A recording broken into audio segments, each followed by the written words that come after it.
देश के अंदर अनावश्यक रूप से जनता को गुमराह करने का कार्य कर रहे हैं। पहले कश्मीर में पत्थर फेंक करके पाकिस्तान का पैसा लेकर के भारत की संपत्ति को नुकसान पहुंचा करके उन्हें क्षतिग्रस्त करते थे और कांग्रेस और केजरीवाल जैसे लोग उन पत्थरबाजों का समर्थन करते थे। लेकिन धारा 370 समाप्त हुई, पत्थरबाज हुए गायब और पाकिस्तान परस्त आतंकवादी जो पहले भारत के अंदर आकर के जगह जगह विस्फोट करते थे, उन सबको यमलोकपुरी की यात्रा पर भेजना शुरू कर दिया हमारे सुरक्षा बलों के जवानों ने। उनको लिए कहा गया कि भाई भारत की धरती तुम्हारे लिए नहीं है, तुम्हारे लिए तो अब बोली नहीं, हमारे सुरक्षा बलों के जवानों की गोली है और ये गोली खाओ, अपनी यात्रा पर जाओ। कांग्रेस और केजरीवाल इन उपद्रवियों को क्या खिलाते थे? बिरयानी। और हम क्या खिला रहे हैं? गोली। भाइयों बहनों, यही अंतर है।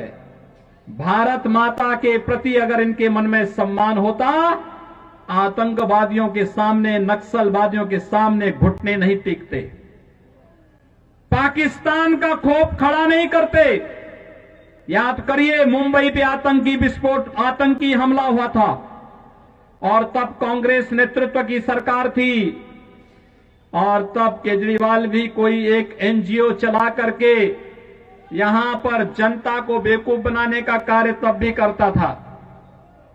भाइयों बहनों, जब देश की जनभावना थी कि पाकिस्तान पर हमला होना चाहिए, तब कांग्रेस नेतृत्व की सरकार क्या कहती थी कि पाकिस्तान में एटम बम है, कहीं ऐसा ना हो कि भारत पे फेंक दे।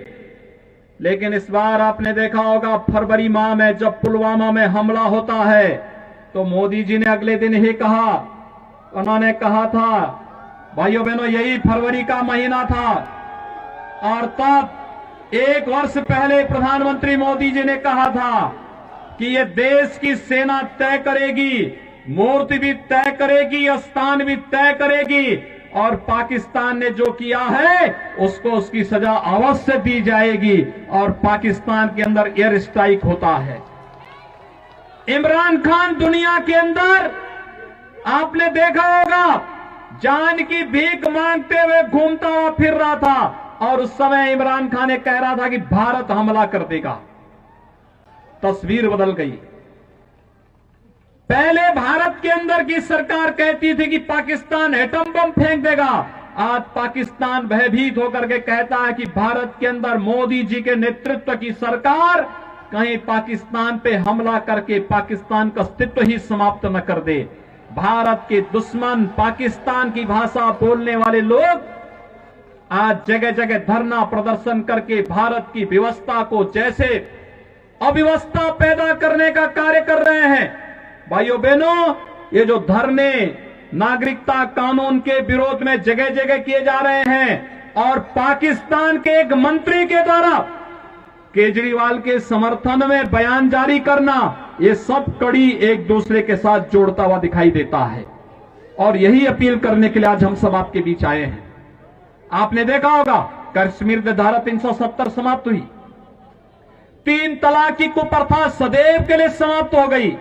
महिला सशक्तिकरण का नारा आज केवल नारा नहीं, ये हकीकत बन चुका है और महिला सशक्तिकरण के माध्यम से 3 तलाक की कुप्रथा को सदैव समाप्त करने के लिए प्रधानमंत्री मोदी जी का, गृह मंत्री अमित शाह जी का अभिनंदन होना चाहिए। और इस अभिनंदन के लिए आज मैं आपके पास आया हूं कि भाइयों बहनों, यही राष्ट्रीय आकांक्षाएं हैं कि देश में आतंकवाद की प्रतीक, अलगाववाद की प्रतीक, भेदभाव के प्रतीक, इस प्रकार के जितने भी कानून हैं जो भारत में अलगाववाद को पैदा करते हो, विभेद को पैदा करते हो, इन सबको समाप्त करने के लिए जो कदम उठाए जा रहे हैं, उन कदमों की अगली श्रृंखला में ये नागरिकता कानून भी है। हम सब जानते हैं, ये तो पाकिस्तान, अफगानिस्तान और बांग्लादेश के हिंदू, सिख, बौद्ध, जैन, पारसी, ईसाई जो वहां पे पीड़ित हैं, प्रताड़ित हैं, उनको नागरिकता देने का कानून है। ये नागरिकता लेने का कानून नहीं, लेकिन इस सब के बावजूद आप देख रहे होंगे धरना देकर के कैसे भ्रम की स्थिति पैदा करने का प्रयास हो रहा है। ये जानबूझ करके शरारतन देश के माहौल को खराब करने की साजिश का हिस्सा है। जो लोग एक भारत श्रेष्ठ भारत की मोदी जी के इस अभियान का विरोध कर रहे हैं, वही लोग जगह जगह धरना प्रदर्शन करके भारत के खिलाफ वातावरण बनाने का कार्य कर रहे हैं। देश के अंदर अनावश्यक रूप से जनता को गुमराह करने का कार्य कर रहे हैं और वही लोग हैं जिनके समर्थन में आज पाकिस्तान के मंत्री और पाकिस्तान की सरकार बयान जारी करके अपील कर रही है कि दिल्ली के अंदर मोदी के नेतृत्व में सरकार नहीं आनी चाहिए। उन्हें भय है कि मोदी जी के नेतृत्व की सरकार भारत को दुनिया की महाशक्ति बनाएगी और भारत को दुनिया की महाशक्ति बनने का मतलब